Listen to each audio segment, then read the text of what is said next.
Hola, buenas. Bienvenidos a este vuestro canal, El Cronista de la Corte.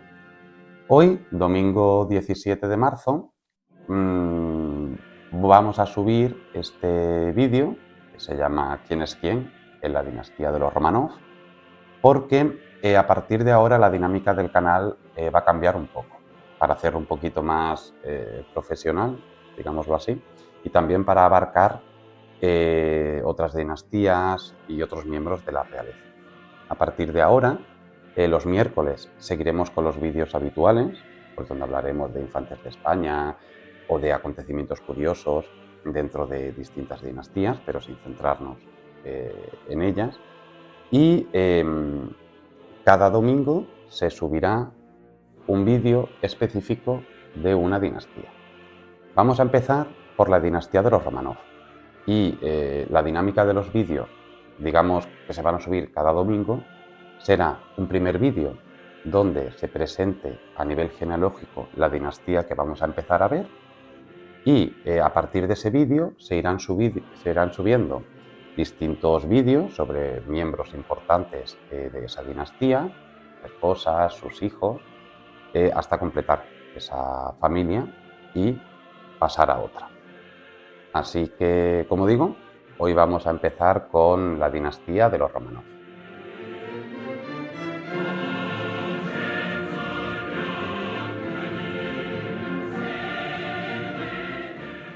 La dinastía o la familia de los Romanov, pues como todos sabemos, es la gran dinastía, la gran familia, ¿no?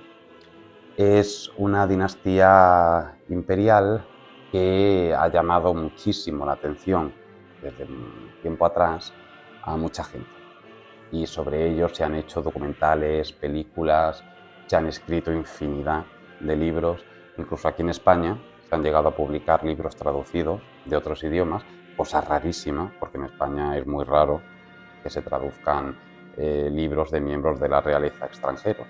Es una cosa muy rara y eso es porque la dinastía Romanov interesa mucho. Yo estuve muy implicado en los Romanov hace mucho tiempo. Tal vez cuando lleguemos al final de esta serie de vídeos de los Romanov, os explicaré mi historia de amor-odio con ellos. Y desde luego esta familia es tan conocida a nivel mundial por los acontecimientos de la Revolución Rusa y lo que ocurrió en la noche del 16 al 17 de julio de 1918 en la Casa Ipatiev, en Ekaterimburgo, en la Siberia rusa, cuando pues asesinaron a Nicolás II, a su esposa Alejandra, a sus 5 hijos y a toda la caterva de servidumbre que iba con ellos. Y por supuesto, la leyenda de Anastasia pues ha sido algo que ha dado mucha vida a esta dinastía y también ha hecho que su interés perdure década tras década. Incluso a día de hoy, si uno se mete aquí en YouTube, pues hay muchos vídeos sobre Nicolás, la muerte de la familia imperial, la leyenda de Anastasia. Yo mismo en la Asociación de Castillos Españoles hice un vídeo con Ricardo Mateos sobre Ana Anderson, ella que afirmaba ser Anastasia, porque hay mucho interés, hay cierto interés y cuando lleguemos al final de estos vídeos pues también hablaremos de Nicolás II, evidentemente, y nos meteremos un poquito con esa leyenda anastasista. Pero bueno, a lo que vamos a hacer ahora es presentar a los Romanov. Los Romanov es una familia descienden de una familia de boyardos. Los boyardos eran el estrato más alto de la pirámide feudal que existía en aquellos reinos de la Europa del Este, ¿no? El Gran Ducado de Moscú, el reino de los búlgaros, etc. Y el primer Romanov importante fue el zar Miguel I, elegido en 1613. Luego ya en 1721 su descendiente Pedro I el Grande, que se convierte en emperador, convierte a los Romanov en una dinastía imperial. Y podríamos decir que la línea directa de los Romanov se corta a la muerte de la emperatriz Isabel. Ella, que muere sin descendencia, deja dicho que el trono pasará a su sobrino, Carlos Ulrico, hijo de su hermana, que se entroniza como Pedro III. Pero Carlos Ulrico pertenecía a la dinastía de los Holstein-Gottorp. Por eso muchos genealogistas, a partir de Isabel, bueno, mejor dicho, a partir de Pedro III, pues llama a esta dinastía la dinastía de los Holstein-Gottorp-Romanov. Igualmente es conocida como la dinastía de los Romanov. Pero ¿de dónde vienen? ¿De dónde vienen los Romanov?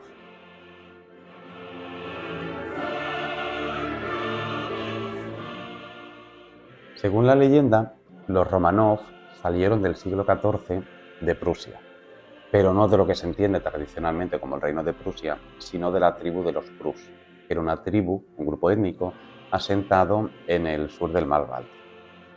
Otras corrientes mucho más modernas aseguran que los Romanov salieron de Novgorod, que era un estado medieval que existía al norte de Rusia. Y igualmente salgan de la tribu de los Prus o salgan de Novgorod, el primer Romanov fiable, es decir, el primero que aparece en una fuente documental fiable, es un boyardo del siglo XIV llamado Andrei Kobila. Kobila tuvo varios hijos, uno de ellos, Fyodor Koshka, cuyos descendientes fueron apodados los Koskin, y de ahí salen varias ramas, entre ellas, por ejemplo, los Koskin-Zakharin o los Zakharjin-Yurievs. Y un miembro de estos Zakharjin-Yurievs fue Anastasia. Esta Anastasia fue la esposa de Iván IV el Terrible, zar de Rusia, de la dinastía de los Rurikida. Y ella es la primera Romanov, porque ya pasó a llamarse Anastasia Romanov o Anastasia Romanova, que se entronca con el poder, al ser la esposa del zar. Paralelamente a esto, un hermano de Anastasia, Nikita Romanovich, se casa con Eudoxia. Y estos, Nikita y Eudoxia, son los abuelos del futuro zar Miguel I. Ahora, ¿qué pasa? ¿Cómo llega Miguel I a ser zar? Todo empieza en el año 1598, cuando el zar Fyodor Ivanovich, hijo de Iván IV el Terrible y de Anastasia, fallece sin descendencia. Y además también fallece sin hermanos vivos, es decir, sin más descendientes varones de Iván IV y Anastasia, porque su hermano Iván o Johann murió en el año 1591, presumiblemente asesinado por su padre Iván IV, y su otro hermano Dmitri fallece también, bueno, o fallece o desaparece en circunstancias no muy aclaradas. Y entonces, a la muerte de Fyodor, en 1598, hereda el trono su esposa y luego el hermano de su esposa, es decir, su cuñado, Boris Godunov. Y es en este momento cuando empieza lo que la historiografía rusa ha venido a llamar los tiempos revoltosos o los tiempos tumultuosos, que es un periodo bastante extenso de una guerra civil para ver quién sería el siguiente zar, es decir, quién sería el que ocupase el trono de aquella zona. Claro, es un momento en el que aparecen los llamados falsos Dimitris, que son individuos que se hacen pasar por Dmitri, este que hemos dicho que murió en extrañas circunstancias. Algunos de ellos, hubo 4 en total, algunos de ellos tuvieron mucho más apoyo del que parece, incluso uno fue coronado como Dmitri I. Es un momento también en el que miembros de la nobleza juraron lealtad y fidelidad al Gran Duque de Lituania. A la vez, tierras rusas estaban siendo conquistadas por las tropas suecas, es decir, ahí había un caos. Y entonces se establece en Moscú una especie de gobierno provisional y se convocan en la Catedral de Asunción del Kremlin a los representantes de distintas ciudades, que son llamados los electores. Y en esa reunión lo que se decide es quién va a ser el siguiente zar. Y hay varios candidatos. Uno de ellos es Miguel Romanov, el que hemos dicho que era nieto de Nikita, que era hermano de Anastasia y Eudoxia, pero hay más, hay algunos más. Uno de ellos es el príncipe polaco Vladislav, hijo de Sigismundo III. También está el príncipe Carlos Felipe, hijo del rey de Suecia, de Carlos IX. El príncipe Maximiliano, hijo del emperador Maximiliano II del Sacro Imperio Romano Germánico. Y aunque había otros, estos eran los más importantes. Pero claro, en esa comisión, donde se tenía que elegir entre estos candidatos, se llegó a un acuerdo fundamental, y es que no querían intromisión extranjera. Por lo tanto, el príncipe Maximiliano, el príncipe de Suecia, el príncipe polaco, todos estos quedaban automáticamente eliminados y eligieron a Mikhail Romanov, que se convirtió en zar de Rusia y el primer zar de la dinastía Romanov.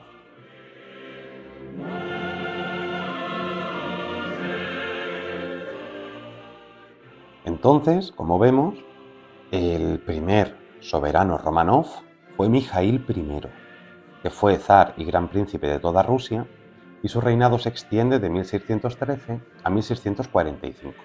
A él lo hereda su hijo Alexei Mikhailovich, cuyo reinado va del año 1645 a 1676. Y a este, a su vez, lo hereda su hijo Fiódor III, de 1676 a 1682. A partir de Fiódor, el trono, hay un pequeño periodo de tiempo en el que el trono lo heredan hermanos por falta de línea masculina. Y es que a Fiódor III le hereda el trono su hermano Iván V, de 1682 a 1696, y como solamente tiene hijas, Iván V, pues el trono lo hereda su hermano, Pedro I, que ya había sido corregente también. El reinado de Pedro I va de 1682 a 1721 como zar de Rusia, y en ese año, en 1721, es cuando él se autoproclama emperador y autócrata de toda Rusia, y va de 1721 a 1725. Este es el famoso y conocido Pedro I el Grande, que hizo un totus revolutum en Rusia, creó el imperio ruso y modernizó toda la administración, todo el ejército, y bueno, es uno de los grandes zares de la dinastía. Es a partir de él cuando la heredabilidad del trono, es decir, la sucesión de la corona rusa, se empieza a complicar y también a tener ahí una serie de problemas que son difíciles de entender o son difíciles de ver, como no se tenga en mente el extenso árbol de esta familia y se tenga presente a los personajes. ¿Vale? Entonces, Pedro I se casa dos veces. Una con Eudoxia, con quien tiene varios hijos, pero solamente uno le sobrevive, que es el zarévic Alexis, y se casa una segunda vez con Catalina, con quien también tiene varios hijos, pero solamente hay dos hijas que sobreviven a la infancia, Ana e Isabel. Estos tres personajes hay que tenerlos en cuenta: Alexis, Ana e Isabel. Alexis, que es hijo, como decimos, del primer matrimonio de Pedro I y Eudoxia, se casa con la princesa Sofía de Brunswick y tienen dos hijos, Natalia y Pedro. El importante es Pedro. Por su parte, Ana se casa con el príncipe Carlos Federico de Holstein-Gottorp e Isabel se casa en secreto con el cosaco Alexei Razumovsky. Entonces, el heredero, se supone, de Pedro I es su hijo Alexis, el zarévic Alexis Petrovich, que, como decimos, estaba casado con Carlota de Brunswick.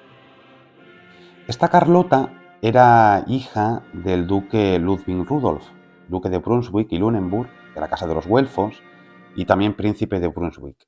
Y a partir de 1707 fue también príncipe de Blankenburgo, que hasta ese momento había sido un condado. Él tuvo tres hijas: Isabel Cristina, que es quien se casa con el pretendiente de la corona de España en la guerra de sucesión española, el príncipe Carlos, futuro Carlos VI del Sacro Imperio, y fueron los padres de la emperatriz María Teresa de Austria. Tienen también a Carlota, que es la que hemos mencionado hasta ahora, y a Amalia, que se casa con Fernando Alberto II, mejor dicho, de Brunswick, que es quien hereda el cargo de su suegro. La vida de los Zarevic, de Alexis y de Carlota, está muy llena de rumores. No se llevaban bien, Carlota tuvo un lío con un cortesano, Alexis se dio a la bebida. Entonces no era un matrimonio muy bien avenido, que digamos. Tienen 2 hijos, como hemos dicho, Natalia y Pedro, y poco después del nacimiento de Pedro, Carlota fallece, según parece de peritonitis. Lo que pasa que corrieron infinitos rumores por toda la corte rusa, donde decían que ella no había muerto realmente, sino que se había hecho pasar por muerta para huir de su marido y había huido a la Luisiana, en el continente americano, donde, según la leyenda, se volvería a casar y tendría descendencia. Pero bueno, eso es leyenda, eso no es algo que esté demostrado. Pero la muerte de Carlota coincide con el nacimiento de un hijo de Pedro y de Catalina, el zarevich Piotr, o Pedro. Pedro I el Grande reprochaba mucho a su hijo Alexis el que no estuviera pendiente de los asuntos del reino y que estuviera siempre tan apartado. Entonces le amenazaba con apartarlo de la sucesión, y había una corriente cortesana que quería que el zarevich Alexis fuera tonsurado, es decir, se hiciera monje y así se apartaba de la sucesión.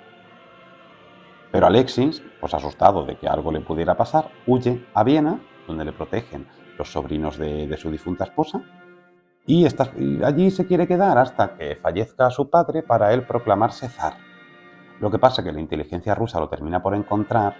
Hay aquí una serie de, digamos, de mentiras por parte de los rusos. Su padre dice que lo va a perdonar, todo para que él vuelva a Rusia, donde es juzgado como traidor y muere en la fortaleza de Pedro y Pablo en 1718. Según la versión oficial, su muerte es debida a un derrame cerebral. Sin embargo, las investigaciones más recientes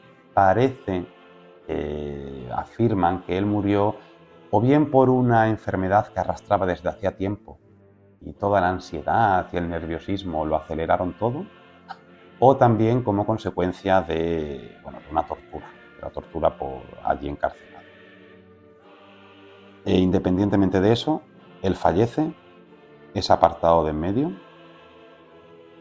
y entonces, a su muerte y también a la muerte de Piotr Pietrovich, es decir, del pequeño que había nacido del matrimonio de Pedro el Grande y de su esposa Catalina, no había otro heredero que el nieto de Pedro el Grande, Pedro Alexeyevich, hijo del difunto Alexis y de la difunta Carlota.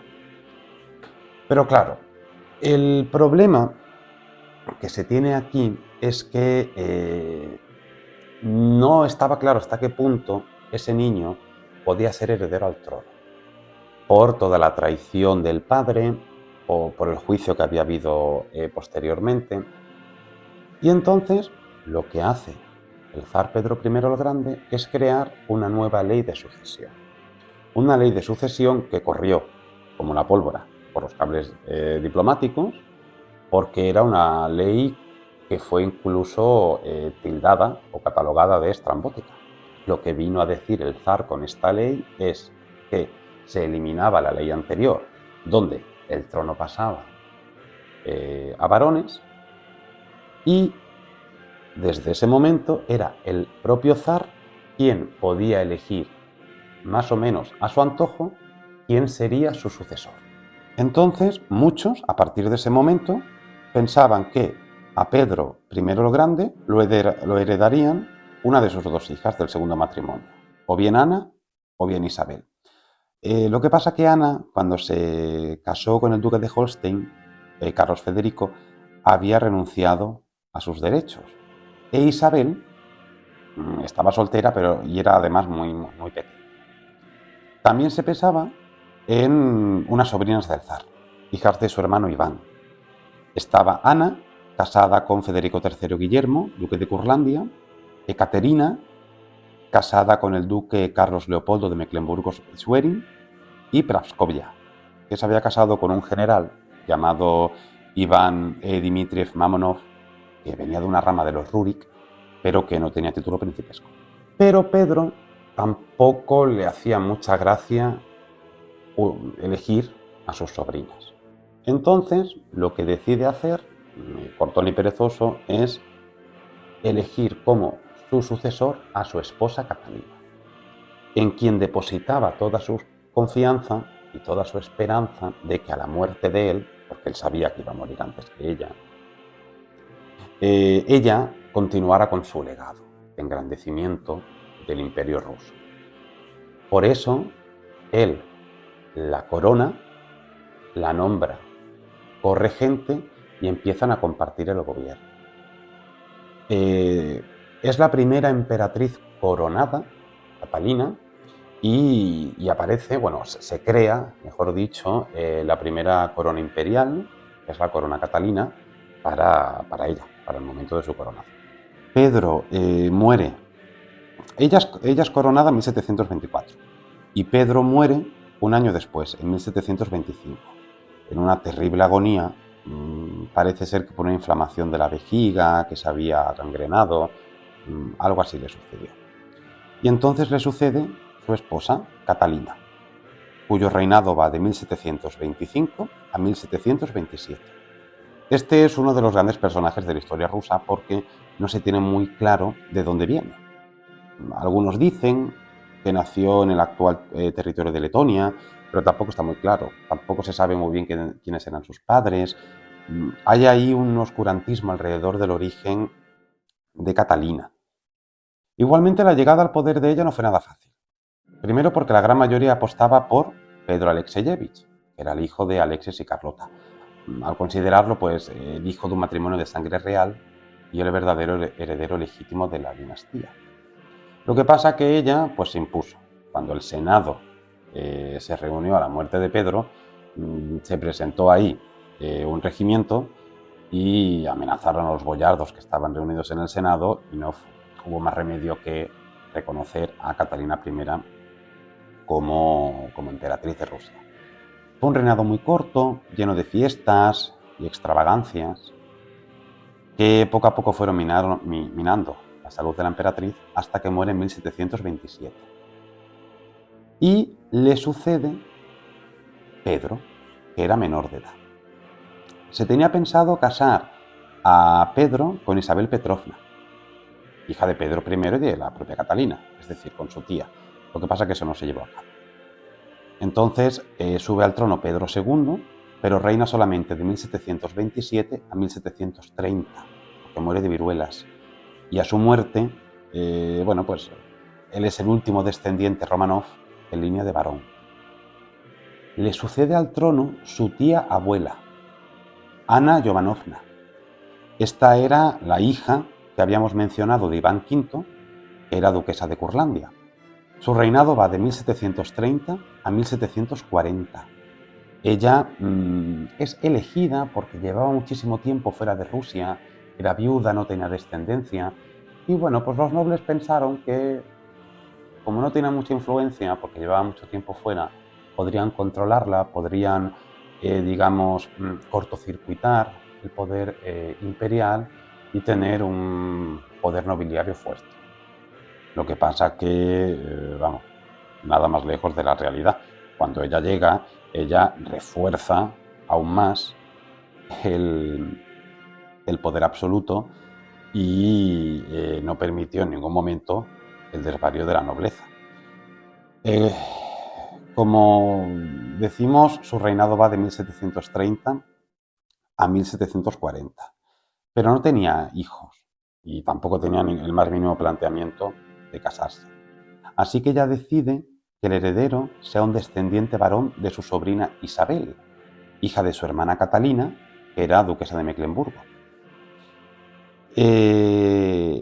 Esta sobrina, Isabel, que se casa, o sea, se convierte a la ortodoxia como Ana Leopoldovna, se casa con el duque de Brunswick, Anton Ulrich, y tienen un hijo, Iván Antonovich, que es este descendiente varón que hereda el trono como Iván VI.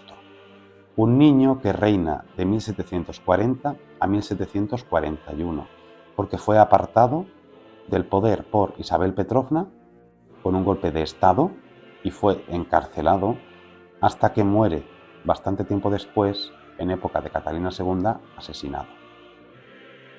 Y bueno, al ser el apartado por Isabel Petrovna o Isabel I, pues ella es la que se proclama emperatriz. Esta es hija de Pedro I y de Catalina I, y su reinado va de 1741 a 1762.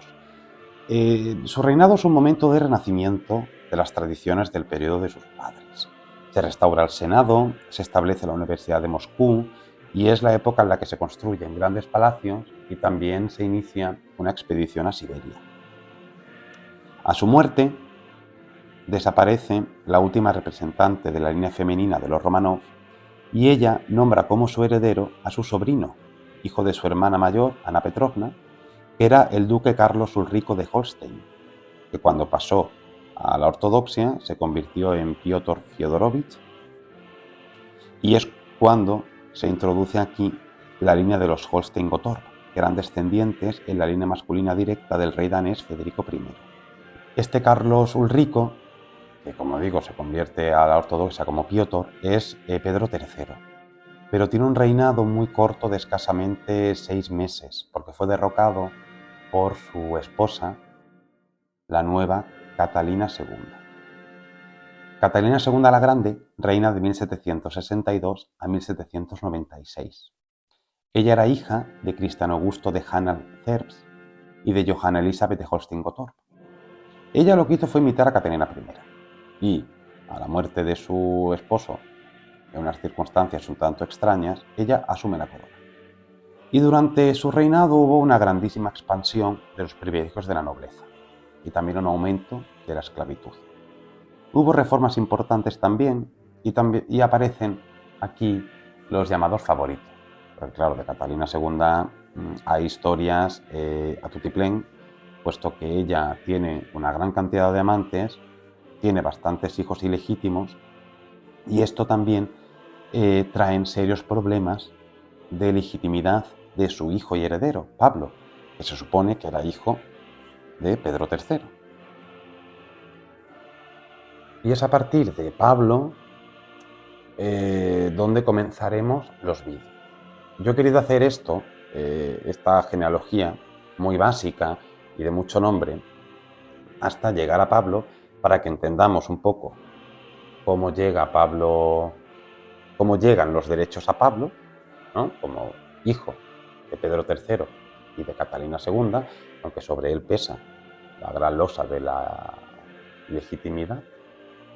Y los vídeos empezarán a partir de él, desde su reinado en 1796, que es cuando empieza, y ya iremos a través de él hasta Nicolás II, cuya muerte es, como todos sabemos, en 1918. Vamos por último a repasar de forma muy genérica la genealogía de Pablo hasta Nicolás II y un poco las colaterales, para poner un poco en visión todo lo que vamos a empezar a tratar en los vídeos siguientes. Pablo I se casa 2 veces, una con la princesa Augusta Guillermina de Hesse-Darmstadt, que pasa a ser conocida como Natalia Alexeyevna. Con ella no tuvo hijos, y una segunda vez que se casa con Sofía Dorotea de Württemberg, que pasa a ser María Feodorovna, con quien tuvo la friolera de 10 hijos. Alejandro I, que se casa con Luisa de Baden, quien pasa a ser Isabel Alexeyevna. El gran duque Constantino Pavlovich, que se casa con la princesa Juliana Sajonia de Coburgo-Safel, que pasó a ser conocida como Ana Fyodorovna, pero este matrimonio se llevaba fatal. No tienen hijos y él, él era reconocido como el heredero de su hermano, él rechazó el trono y hubo ahí la famosa revuelta decembrista, que también veremos. Se casa una segunda vez de forma morganática con una Grudzinska, quien sería creada por Alejandro I princesa Ludwig. También estaba la gran duquesa Alejandra Pavlovna, que se casa con el archiduque José de Austria y que solamente tuvieron una hija que fallece en la infancia. La gran duquesa Elena Pavlovna, que se casa con Federico de Mecklemburgo-Schwerin, tienen descendencia. La gran duquesa María Pavlovna, que se casa con Carlos Federico de Sajonia-Weimar-Eisenach, que también tienen descendencia. La gran duquesa Catalina Pavlovna, que fue la gran consejera de Alejandro I, esta se casa dos veces. Una con el príncipe Jorge de Oldenburgo y otra con el rey Guillermo I de Württemberg. Tuvo hijos de los dos matrimonios y, por ejemplo, los actuales reyes de los Países Bajos descienden de ella, pues una de sus hijas, Sofía de Württemberg, se casó con el príncipe de Orange y fueron los padres de la reina Guillermina de los Países Bajos. Luego también estaba la gran duquesa Ana Pavlovna. Esta estuvo a punto de casarse con el infante Francisco de Paula y con el rey Fernando VII, pero finalmente se casa con el futuro Guillermo II de los Países Bajos.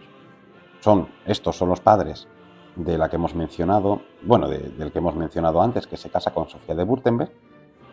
Así que de la gran duquesa Ana Pavlovna descienden los actuales reyes de los Países Bajos también.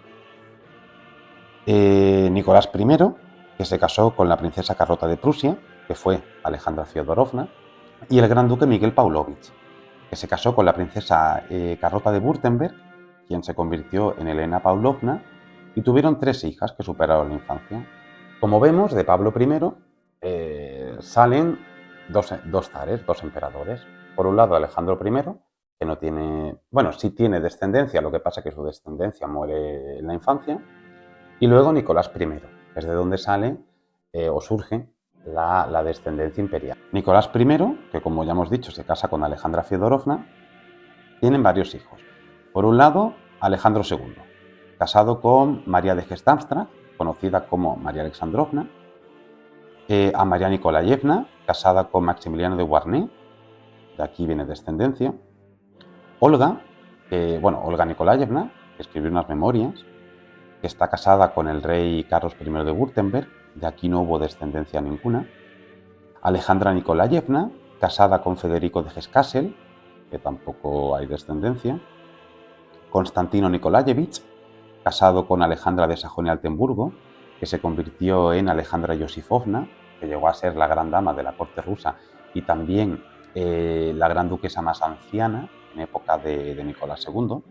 Y estos son los padres de los famosos Konstantinovich, de la rama de los Konstantinovich, de Nicolás Konstantinovich, que se casa de forma morganática, de Olga Konstantinovna, que se casa con el rey Jorge I de Grecia, y la familia real griega desciende de ellos porque es la primera reina de los helenos, con Vera Konstantinovna, que se casó con Eugenio de Württemberg, y viene descendencia también, el famoso Constantino Konstantinovich, que se casa con Isabel de Sajonia-Altenburgo, llamada Elisabetta Mavrikievna, a quien los hijos de Nicolás II llamaban tía Mavra, y tuvo una amplísima descendencia que veremos en su vídeo correspondiente.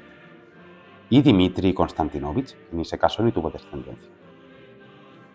Otro hijo de Nicolás I fue el gran duque Nicolás Nikolayevich, que se casó con Alejandra de Oldenburgo, que la ortodoxia pasó a llamarse Alejandra Petrovna, era bisnieta de Nicolás I. También tuvo varios hijos ilegítimos con su amante, pero con su esposa tuvo dos hijos. Nicolás Nikolayevich, llamado el Joven, casado con la princesa Anastasia de Montenegro, que no tuvo hijos, y el gran duque Pedro Nikolayevich, que se casó con la hermana de su cuñada, con Milicha de Montenegro, y tienen descendencia. Estas Montenegros estaban emparentadas también con la Casa Real Italiana, porque estaba Elena de Montenegro, que era también la reina consorte de Italia. Otro hijo de Nicolás I fue el gran duque Miguel Nikolayevich, casado con Cecilia de Baden, quien adoptó el nombre de Olga Fyodorovna, y de aquí vienen los Mikhailovich. Nikolai Mikhailovich, que ni se casa ni tiene hijos, Anastasia Mikhailovna, que esta era una mujer muy peculiar que veremos también, que se casa con Federico Francisco III de Mecklemburgo-Schwerin, y hay descendencia. Esta estuvo a punto de casarse con Alfonso XII. Estuvo en la terna de candidatas con Alfonso XII, tanto antes de casarse con María de las Mercedes, como cuando se fue a casar con Krista, con la archiduquesa María Cristina. Miguel Mikhailovich, que se casa de forma morganática con la condesa Sofía de Merenberg, que hay descendencia aquí también. Jorge Mikhailovich, que se casó con María de Grecia y tuvieron una sola hija. Alejandro Mikhailovich, conocido en familia como Sandro, que se casa con la hermana de Nicolás II, la gran duquesa Xenia Alexandrovna, tienen también una buena descendencia, y Sergio Mikhailovich, que no se casó ni tuvo sucesión. Así que, como vemos, de aquí surgen las grandes ramas de los Mikhailovich y de los Konstantinovich. Pero también, por supuesto, la rama de Alejandro II, el que llaman el zar libertador, por haber liberado a los siervos rusos. Él fue, por ejemplo, el primer soberano en reconocer a Alfonso XII cuando es proclamado rey en diciembre de 1874, enero de 1875. Él ya lo había conocido previamente cuando el príncipe Alfonso estaba estudiando en el Theresianum en Viena. En 1873, creo recordar que fue, cuando se celebró allí en Viena la Exposición Universal. Entonces ahí Alejandro II, digamos, conoció a Alfonso. Son los primeros, es el primer zar que conoce en persona a un rey de España. Entonces, Alejandro II se casa con María Alexandrovna. Él también luego se casa con una amante y de ahí vienen los Yurievsky, que también los veremos en un vídeo que le dedicaremos también aparte. Pero bueno, de Alejandro II viene Nicolás Alexandrovich, que murió muy joven, Alejandro III, casado con Dagmar de Dinamarca, hija del rey de Dinamarca, que luego pasa a ser María Feodorovna. María Feodorovna había sido antes prometida del que hemos mencionado antes, de Nicolás Alexandrovich, que era el zarevich, el heredero. Pero a la muerte de él, pues se decide casar con el siguiente heredero, que era Alejandro III. Otro hijo de Alejandro II era Vladimir Alexandrovich, casado con María de Mecklemburgo-Schwerin, que pasó a llamarse María Paulovna, y estos son los conocidos como los Vladimirovich. Sus hijos son Kirill Vladimirovich, que se casó con Victoria Melita de Sajonia, Coburgo y Gotha, hermana de la reina Misi de Rumanía o de la infanta Beatriz, de la infanta Vi. Hay descendencia. La actual pretendiente al trono ruso, María Vladimirovna, es descendiente de Kirill, es bisnieta de Kirill. También tuvieron a Boris, que se casó morganáticamente y no tuvo descendencia. Al gran duque Andrés Vladimirovich, que se casa morganáticamente con la bailarina Matilda Chichinska. Hay descendencia. Esta Matilde fue novia o fue amante de Nicolás II. Y por último, Elena Vladimirovna, que se casó con Nicolás de Grecia. Y hay descendencia. Pero hubo más hijos de Alejandro II. Estaba también el gran duque Alexandro Alexandrovich, que tuvo una relación morganática y tuvo un par de hijos. La tremendísima gran duquesa María Alexandrovna. Esta estuvo casada con un hijo de la reina Victoria, con el príncipe Alfredo, duque de Edimburgo, y luego de Sajonia, Coburgo y Gotha. Hay descendencia, precisamente la que hemos dicho antes, Victoria Melita, es hija de este matrimonio. Y esta gran duquesa, pues en su honor, por ejemplo, se hicieron las famosas galletas María. Luego estaba también el gran duque Sergio Alexandrovich, que se casa con la princesa Isabel de Hesse-Darmstadt, llamada Isabel Feodorovna. Este muere en un atentado nihilista en 1905. Y por último, el gran duque Pablo Alexandrovich, que se casa dos veces. Una con la princesa Alejandra de Grecia, llamada Alejandra Georgievna. Tuvo dos hijos, María y Dimitri.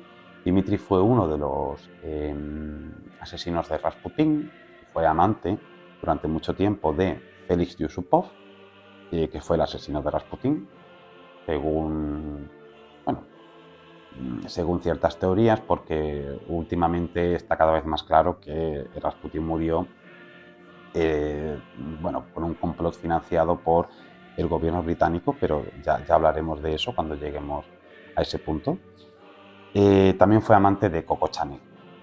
Y luego Pablo, porque Alejandra Georgievna muere muy poquito después de nacer Dimitri, y Pablo Alexandrovich se vuelve a casar, pero esta vez de forma morganática, con Olga Karnovich, que fue creada condesa de Hohenfelsen y luego princesa Paley, y tuvo tres hijos con ella. Los príncipes, estos ya no eran grandes duques, eran príncipes. De Vladimir, era poeta, Irina y Natalia. Y de Alejandro III y María Feodorovna, pues vienen el famosísimo Nicolás II, casado con la princesa Alix de Hesse-Darmstadt, llamada Alexandra o Alejandra Feodorovna, el gran duque Jorge, que muere joven y sin descendencia, la gran duquesa Xenia, que ya ha aparecido antes en nuestra genealogía porque estaba casada con el gran duque Alejandro de los Mikhailovich, Alejandro Mikhailovich, y ellos tienen un montón de hijos, entre ellos, por ejemplo, la única hija que tienen, la mayor, la princesa Irina, que es la que se casa con Félix Yusupov. También está Miguel, el gran duque Miguel, que durante un tiempo fue heredero presuntativo, y aquí está siempre el debate de si realmente a él se le considera como Miguel II tras la abdicación de Nicolás II. Él se casó morganáticamente con Natalia Seremitievskaya, condesa Brasova, y tuvieron un hijo, Jorge, que fallece tiempo después de la Revolución en un accidente automovilístico. Natalia llegó a vender el toisón de oro de Miguel ante el enfado enorme de Alfonso XIII. Y la última hija de Alejandro III y de María Feodorovna fue la gran duquesa Olga Alexandrovna, que se casó dos veces, una con el príncipe Pedro de Oldenburgo, con quien no tuvo hijos, de él se divorcia, y en 1916 se casa con el coronel Nikolai Kulikovsky. Y de este segundo matrimonio sí tuvieron hijos, Tijón y Guri, con descendencia. Y por último, pues Nicolás II, que como hemos mencionado se casó con la princesa Alix de Hesse-Darmstadt, que pasa a ser Alejandra Feodorovna, y tienen 5 hijos, las grandes duquesas Olga, Tatiana, María y Anastasia, y el más pequeño, el zarevich Alexis, que estaba enfermo de hemofilia. Ellos, como sabemos, pues murieron en julio de 1918, y es pues la gran hecatombe con la que comienza el gran interés por los Romanov.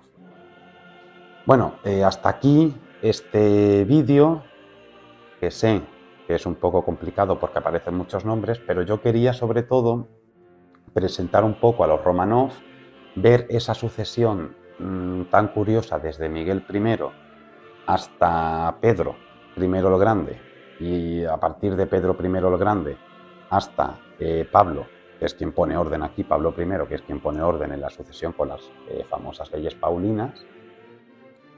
Pero bueno, yo quería, digamos, presentar a toda la gran dinastía, y sobre todo a partir de Pablo, ir un poco más de forma más pormenorizada, viendo los descendientes que van saliendo, porque le vamos a dedicar vídeos a muchos de ellos. Evidentemente no vamos a hacer un vídeo de todos y cada uno de los hijos e hijas de los zares, pero sí iremos dedicándole vídeos a cada zar, y bueno, luego haremos vídeos donde aglutinemos a algunos grandes duques o grandes duquesas, siempre hermanos, para que sea más fácil, y dar una visión amplia de esta dinastía.